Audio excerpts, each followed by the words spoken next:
Hi guys, welcome back to my channel. Today I'm going to show you how to change background in Zoom application on a Windows version. Let's get started by open the Zoom application. If you already update, the name will become Zoom Workplace.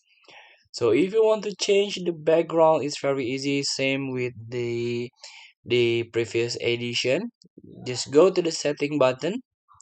Try to scroll down and search the background and effect.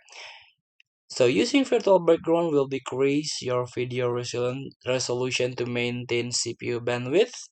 So make sure you have a enough or good a CPU for use this a virtual background.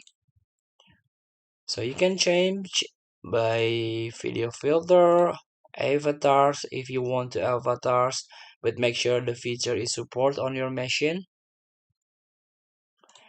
And also the virtual background currently only there are only three and one blur. You can edge your own image here. Just click it.